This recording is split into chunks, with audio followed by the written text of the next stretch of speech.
نمیدونم اسمشو چی باید گذاشت. فکر کنین طرف خوشگله، خوش‌هیکله، درس خونده است، پدر مادرش پول دارن، ولی اونجایی که بخت باید باهاش همراه باشه نیست. حالا اگه همین آدم برای فرار از شوربختیش بخواد راه فراری پیدا کنه ولی اونم به بنبست مرگ بر بخوره که دیگه واقعاً بداقبالی معنی ترسناکی پیدا میکنه.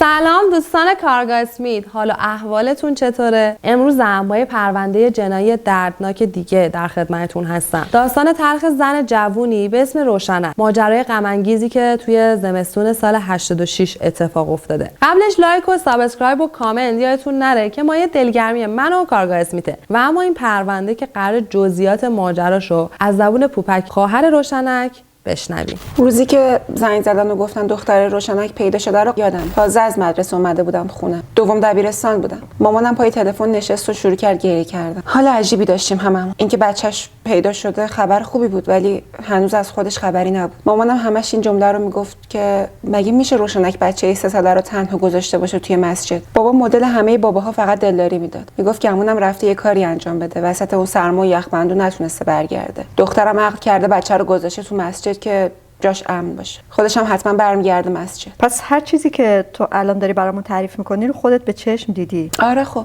یه سال بود هممون درگیر مشکلات روشنک بودیم. خیلی هم عالی. پس شروع کن. شروع ماجرا رو من میگم چون قراره برگردیم به 6 سال قبل از اون روزی که پوپک گفت دختر روشنک پیدا شد ولی از خودش خبری نبود. گم شدن روشنک هم به یه مقدمه نیاز داره که ما رو میبره به همون 6 سال قبل که گفتم. دقیقاً نوروز سال 80 وقتی روشنک و پدر مادرش میرن کانادا برای دیدن خانواده عموش که 5 سالی بود همون ندیده بودن، اون عید خیلی هیجان انگیزی بود و البته شروع ماجراهایی شد که هیچکس فکرش هم نمی‌کرد. داستان رو بخوام براتون خلاصه کنم اینطوری میشه که چند روزی از رسیدن این خانواده به تورنتو نگذشته بود که یک شنبه قرار میشه برن پارک لزلی برای پیکنیک که اتفاقی به همسایه عموی پوپک و خانواده‌اش برمیخورن که اونام اومده بودن پیکنیک. مادر خانواده یه دل نه 100 دل شیفته روشنک میشه و سری میفرسته سراغ پسرش که بدو بیا که عروسم رو پیدا کردن. خلاصه که تو همون پارک این خانواده مراسم خواستگاری مقدماتی رو انجام میدن و توی 45 روزی که خانواده روشنک کانادا بودن نامزدی هم برگزار میشه. حالا یکم از داماد براتون بگم که یه دامپزشک 34 ساله بود که یه پت کلینیک تو ریچموند هیل داشت. روشنک اون موقع 21 ساله بود و دانشجوی علوم آزمایشگاهی واحد شمال. اونا با وجود 13 سال اختلاف سنی تو مدت کوتاه آشنایی ظاهرا رابطه خیلی رمانتیکی برقرار کرده بودن و به همین خاطر دو تا خانواده از دیدن صمیمیت اونها خیالشون راحت شده بود که انتخابشون درسته. بعد 45 روز روشنک و خانواده‌اش برمیگردن تهران. باقی ماجرا هم اینطور پیش رفت که آقای داماد و خانواده‌اش که اصفهانی بودن چند ماه بعد میان تهران و یه سفره عقد و یه عروسی مفصل و ازدواج سر میگیره و روشنک 10 ماه بعد میره سر خونه زندگیش تو شهر نیو مارکت. ولی رومانس این زوج ظاهرا عاشق خیلی زود دستخوش مشکلات جدی میشه. مشکلاتشون والا همون چیزایی بود که واسه خیلیا پیش میاد. اختلاف سنشون هم تأثیری داشت؟ نه چندان. به نظرم مشکل اصلی این بود که وقتی با هم نامزد کردن 20 سالی بود دکتر خارج از ایران زندگی میکرد. کلا تربیت و فرهنگ ایرانی نداشت. به نظر روشنک دکتر خیلی سرد بود و زیادی منطقی. روشنک دختر پرشور و رمانتیک بود. عاشق رقصیدن بود از بچگی، اهل شعر گفتن هم بود و صدای خوبی داشت. اون موقع ما با یاهو مسنجر تو ارتباط بودیم. چند ماهی از ازدواجشون نگذشته بود که به من گفت ساسان انگار آدم آهنیه. به من گفتی بعد از ازدواج خیلی زود به فکر جدایی افتادن، درسته؟ آره 7-8 ماه بعد از مهاجرتش اومد ایران. دل پری هم داشت. بابام گفت برگشتی با دکتر حرفاتو بزن، اگه بازم نتیجه نگرفتی نگران چیزی نباش، من پشت سرتم. خب وقتی برگشت چه تصمیمی گرفت؟ یه هفته بعد از اینکه برگشت به ما خبر داد که حامل است. با بچه‌اش چی کار کرد؟ روشنک که از بچگی عاشق بچه‌ها بود تصمیم میگیره بچه رو نگه داره و به دنیا بیاره و امیدوار باشه بعد از تولد اون رابطه‌اش با ساسان بهتر بشه. برای این هدف 3 سال زمان میذاره ولی راه به جایی نمیبره و بالاخره تو مارس سال 2005 این شب عید سال 84 از شوهرش جدا میشه و تنها برمیگرده ایران و از خانواده شوهرش خواهش میکنه چند ماه بچه رو نگه دارن تا بتونه یکم استراحت کنه و با جداییش کنار بیاد. پای روشنک به تهران نرسیده بود که دوست و آشنا و در و همسایه شروع میکنن کیس های ازدواجی معرفی کردن. از تاجر پیچ و مهره مایه‌دار گرفته تا دانشجوی ترم آخری پاپتی. خلاصه که سیل پیشنهادات در جریان بود تا اینکه روشنک رمانتیک پرونده جنایی ما تو محفل شعر و موسیقی رفقاش با یه پسر خوشتیپ و رمانتیک آشنا میشه که چند باری به قرارمدار کافه و کوه میرسه. خلاصه که این آشنایی باعث میشه روشنک به هیچ خواستگاری روی خوش نشون نده. بردیا دانشجوی فوق لیسانس هنر بود. نوازنده خیلی خوبی هم بود. چند تا ساز میزد و صدای گرمی هم داشت. هر چی ساسان مرد آهنی و یخی بود، در عوض بردیا توی عاشقی و رمانتیک بازی دست روشنک رو از پشت بسته بود. دیگه از این تیپیکال بچه هنریا دیگه. آره، روشنک هم خسته از استایل دکتر، عاشق تیپ کژوال و دیوونه بازیای بردیا شده بود. بردیا گیتار میزد و دوتایی میخوندن. مدل زندگی که روشنک عاشقش بود. پس همه جوره دل خواهرتو برده بود. خیلی زودم مامان باباشو فرستاد خواستگاری. با اینکه روشنک یه سال ازش بزرگتر بود و یه بچه هم داشت. خانواده بردیا مشکلی نداشتن با این قضیه؟ پدر و مادرش یه خانواده فرهنگی و روشن با وضعیت مالی خیلی معمولی بودن. همه چیز پسرشون انقدر براش متفاوت با عرف جامعه و عجیب غریب بود که توقع یه ازدواج سنتی رو ازش نداشتن. هیچ کس نمیدونه ساسان از نامزدی روشنک و بردیا با خبر شده بود یا نه. ولی چند روز بعد از مراسم نامزدی زنگ میزنه به روشنک و میگه این بچه مادر میخواد، دیگه قیافه تو رو تو عکس‌ها یادش نمیاد. مادرم هم دیگه نمیتونه ازش نگهداری کنه. یا برگرد نگهش دار یا بیا بچه رو ببر. روشنک ماجرا رو به بردیا میگه و بردیا هم با مهربونی میگه عزیز دلم، من که از همون اولم گفته بودم تو بعد بچه رو بیاری پیش خودمون و دوتایی بزرگش کنی. این حرف بردیا اونقدر برای روشنک آرامش بخش بود که در اولین فرصت بلیط میگیره و راهی کانادا میشه. 2 هفته بعد با دختر کوچولوش برمیگرده تهران. رابطه بردیا با بچه انقدر خوب بوده که کسی باور نمیکرد این مرد ناپدری بچه باشه. برخورد خانواده بردیا هم با این قضیه جوری بود که انگار نوه خودشون برگشته. روشنک هم بیشتر از قبل خدا رو شکر میکرد برای این آشنایی. خلاصه این موضوع باعث میشه روشنک که خیالش از بابت رابطه بردیا و دخترش راحت شده بوده به خانواده‌اش بگه که میخواد خیلی زود با نامزدش ازدواج کنه. رفتار مردونه بردیا اونقدر روشنک رو جوگیر میکنه که سر عقد اعلام میکنه میخوام مهریه‌ام فقط یه شاخه گل رز و گیتار بردیا باشه و نمیخوام عشق پاکمون به فلز زرد آلوده بشه. عقد و عروسی مثل برق و باد انجام میشه. این زوج رمانتیک میرن زیر یه سقف توی طبقه دوم خونه پدر بردیا. چند هفته از زندگیشون نگذشته بود که یه عصر موقع چای خوردن و فیلم دیدن بردیا از روشنک میپرسه که عزیزم تصمیمت برای زندگی چیه؟ مگه نمیخواستی بری کانادا؟ روشنک میگه من کانادا زندگی کردم. اصلا اون چیزی نیست که ما الان اینجا داریم. پس من نمیخوام آرامش کنار تو بودن و زندگی قشنگمون رو فدای اسم و رسم کانادا بکنم. همینجا با تو و خانواده‌ات حالم خوشه و تازه روی آرامش رو دیدم. دلم میخواد نزدیک خانواده خودم و خانواده تو باشم. اون روز این گفتگو خیلی سریع تموم میشه. ولی هر چند وقت یه بار بردیا حرف رفتن رو می آورد. وسط تو میگفت بچه همونقدر که مادرش رو میخواد بعد پدرش رو هم ببینه. من هیچ وقت جای پدر بیولوژیک اونو نمیگیرم. ما مجبوریم چند سالی هم که شده به خاطر دخترت بریم کانادا. حالا اگه خواستی بعدش برمیگردیم. روشنک که کم کم داشت به این اصرارهای بردیا مشکوک میشد، برای امتحانش میگه باشه اگه تو اینطوری فکر میکنی من میتونم اپلای کنم تا حداقل پیار تو رو بگیریم تا بعداً ببینیم چی میشه. روشنک که میبینه گل از گل بردیا میشکفه و اگه ولش کنه همین فردا چمدون به دست دم در میشینه، دفعات بعد که حرف کانادا میشه یه جورایی از بحث تفره میره و هر بار که بردیا میپرسه مدارک منو فرستادی یا دنبال کارهای من بودی به یه بهانه حرفو عوض میکنه. بردیا هم یواش یواش متوجه شده بوده که روشنک داره اونو سر میدونه. شروع میکنه به تلخی کردن و قهرگاهی هم به بهانه تمرین موسیقی شب خونه نمی اومده. خلاصه چیزی نمیگذره که از اون شور و شوق اولیه تو رابطه این زوج هیچ نشونه باقی نمیمونه. تو یادت دعواهاشونو؟ آره، یه وقتایی که روشنک قهر میکرد میومد خونمون یا چند روزی بچه رو میذاشت پیش ما. بعدم میگفت که حالم بده و میخوام تنها باشم. بعد از اون همه عشق و عاشقی اینجوری؟ آخه بردیا همونقدر که تو حال خوش دیوونه بود توی بدحالی هم دیوونه بازیای خودشو داشت. عین بچه‌ها میشد. طفلی روشنک میگفت اون یکی انگار بابا بزرگم بود، این یکی انگار بچه‌م. همه بحثشون سر همین رفتن به کانادا بود. آره دیگه، همه چی گل و بلبل بود تا اینکه بردیا یواش یواش پاپیچ روشنک شد که قضیه کانادا رفتن به کجا رسید. روشنک هم شک به دلش افتاده بود که این به خاطر کانادا رفتن باهاش ازدواج کرده.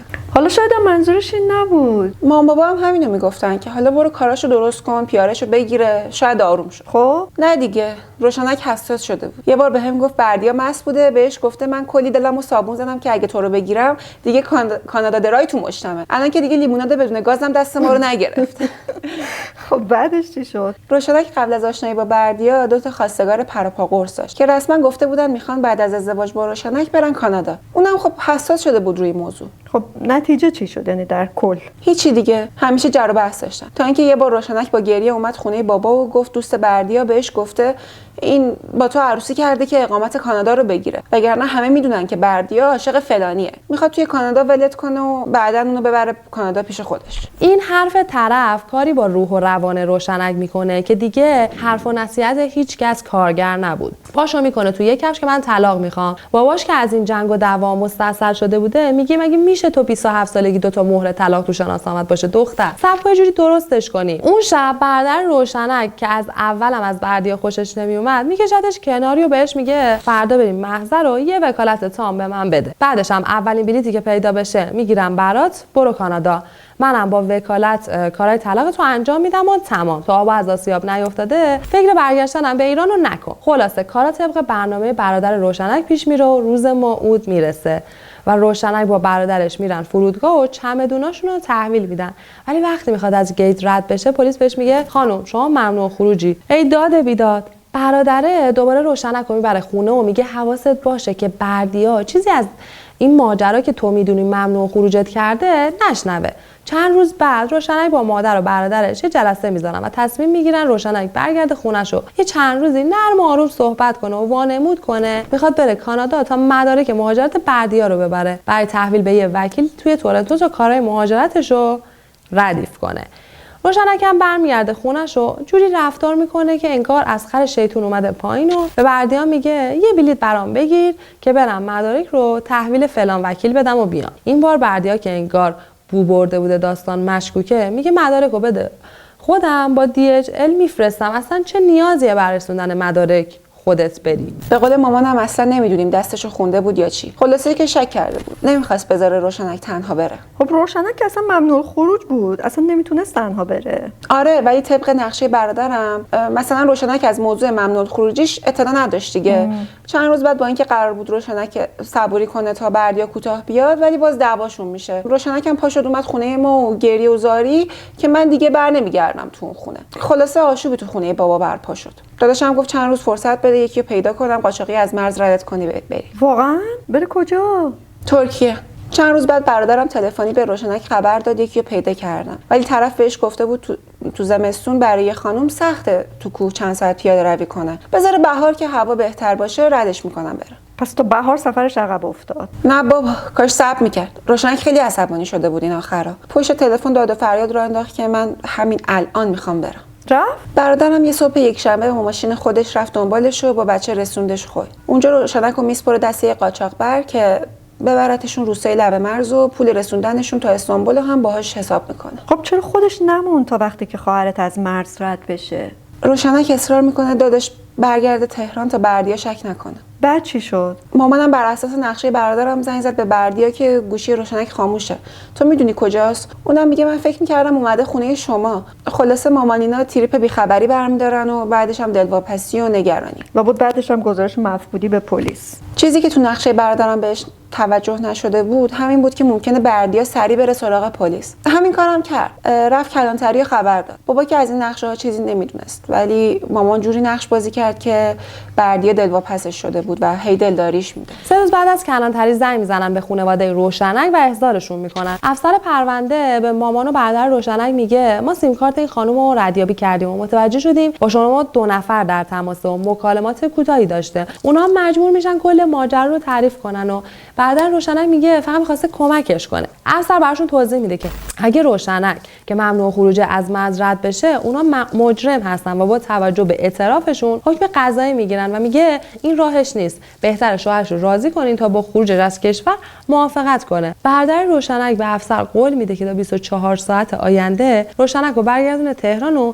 حسابی التماس میکنه که چیزی به دامادشون نگه چون شرایط از اینی که هست بدتر میشه. افسرم قبول میکنه. برادر و مادر روشنک وقتی برمیگردن خونه بهش زنگ میزنن که جریانو بگن و برن دنبالش که برش گردونن ولی موبایل روشنک تا صبح خاموش بود. این موضوع اولش برای خانواده عجیب نبود چون قرارشون هم همین بود ولی وقتی خاموشی موبایل 3 روز دیگه ادامه پیدا میکنه دیگه همه نگران میشن ولی بازم فکر میکنن احتمالاً روشنک به زودی از اون طرف باشون تماس میگیره ولی وقتی قاچاقبری هم که قرار بود روشنک رو برسونه اونور مرز گوشیش مدام خاموش بود و هیچ خبری ازش نرسید، این بار دیگه برادر روشنک خودش میره سراغ همون افسر پلیس و میگه الان خودم هم میخوام گزارش مفقودی بدم. حالا دیگه پلیس اطلاعاتی از محل گم شدن روشنک و نشونهایی از چهره و شماره قاچاقبرها رو داره و تماس و پیگیری با آذربایجان غربی و خوی شروع میشه. حالا دیگه بابا میدونست داداش روشنک رو برده خوی و فهمیده بود که مامانم تو جریان بوده. بردیا متوجه شد؟